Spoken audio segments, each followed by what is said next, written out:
ත්‍රිපිටකයේ සූත්‍ර හොයන්න ඕනේ සිංහලෙන්ද පාලියෙන්ද? සිංහලෙන් හොයන්න. ඒ පාලියෙන් සජ්ජායනා කරන්න. ඒක කියවන්න ප්‍රශ්නයක් නැහැ. හැබැයි වඩා වටින්නේ කොහොමද? සිංහලෙන්. මොකද පාලියෙන් කියවල ඉවර වෙද්දී අපිට මෙලෝ හතරක් තේරිලාද? නෑ මම මේ කියන්නේ මේක ප්‍රතික්ෂේප කරනව නෙවෙයි. වඩාත් ඵලදායී පැත්ත අපි අල්ල ගන්න ඕනේ නේ. හරි දැන් හිතන්න අපි රෑ එළි වෙනකන් ත්‍රිපිටකයේ සූත්‍ර සජ්ජායනා කරනවානේ. ඒකට තමයි අපි කියන්නේ පිරිත් කියනවා කියලා. හරිද? හිතන්න එක්කෙනෙක් ඉන්නවා එයා රෑ එළි වෙනකන් සර්ව රාත්‍රික පරිත්‍රාණ දේශනාවක් කරලා එළි වෙනකන් නිදි මරාගෙන පිරිත් අහනවා. මොන හරි තේරෙනවද යාට? මෙලෝ හසරක් තේරෙන්නේ හැබැයි එළි වෙනකන් නිදි මරනවා. නිදි මරාගෙන අහලා අවසානයේදී පිරිත ඉවරෙච්ච ගමන් සාදු කියනවා. නේ? පිරිතක් ඉවර වෙනකොට සාදු කියනවා.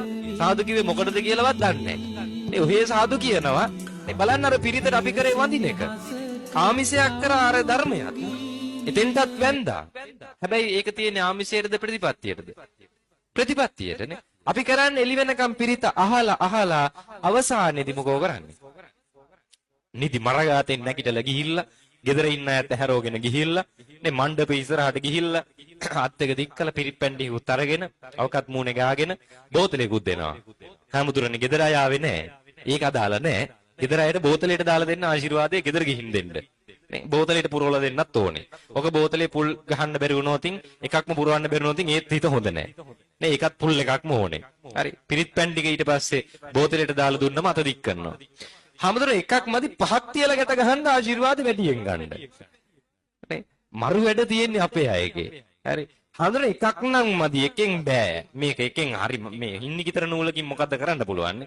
පහක් තියලා ගැට ගහන්න ආශිර්වාද වැඩියෙන් ගන්න. එහෙම මේ පිරිත් නූල් වැඩියෙන් ගැට ගහපු පළියට ධර්මික වෙනවා නම් නේ අපි දැනට වැඩිම පිරිත් නූල් ගැට ගහපු මිනිහට හොරා කියන්න විදිහක් නෑ. එහෙම වෙනවා නම් හරි මට තියාගන්න මේක මේ පිරිත් නූලකට ගහපු පළියට බෞද්ධ වෙනවද? එහෙම වෙන්නේ නැහැ නේ. හරිද? පිරිත් නූල් පහක් විතර තියලා ගැට ගහලා අන්තිමේදී කියන හාමුදුරනේ ගෙදර අය ආවේ නැහැ. දෙන්න තව පහක්. නේ. තව නූල් පහක් දෙන්න ගෙදර අයට ආශිර්වාද ගෙදරගෙන ගිහිල්ලා ගැට ගහන්න. හරි ආවෙන එක නැති එක අදාළ නැහැ. හාමුදුරුවෝ දෙන්න. අපි මේ වෙලාවට කවදාවත් හිතන්නේ අර පිරිත් නූල් කොහොම දෙන්නේ? අර නූල් බෝලෙන් අර හාමුදුරුවරුම තමයි අතින් කඩන්නේ නේ. ඔය ගොඩාක් ස්වාමීන් වහන්සේලාගේ බලන්න මෙන්න මේ ඇඟිලි දෙකේ මෙතන පාරවල් දෙකක් තියෙනවා. හරිද? මේ තියෙන්නේ මොකද්ද හේතුව? පිරිත් නූලට ඇඟිල්ල තුවාල වෙලා. අපි කවදාවත් ඒක හිතන්නේ එක පිරිත් නූල ගානේ අර ස්වාමීන් වහන්සේලා අතින් මේක කඩන්නේ කොච්චර අමාරුයිද හිතන්නේ. ගිහිලා දික් කරනවා පහක් ගැට ගහන්න. නේ?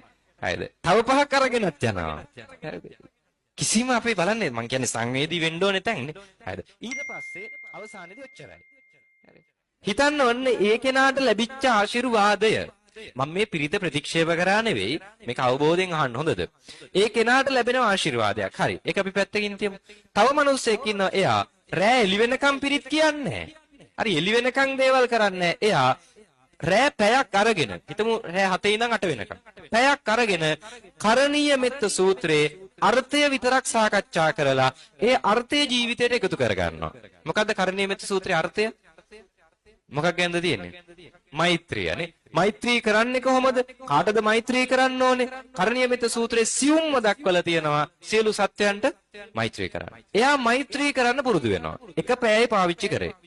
රැලි වෙනකන් නිදි මරලා පිරිතක් කරපු කෙනාටද පැයක් කරණීය මෙත්ත සූත්‍රයේ අර්ථය හොයපු කෙනාටද කාටද වැඩියෙන් ප්‍රයෝජන තියෙන්නේ?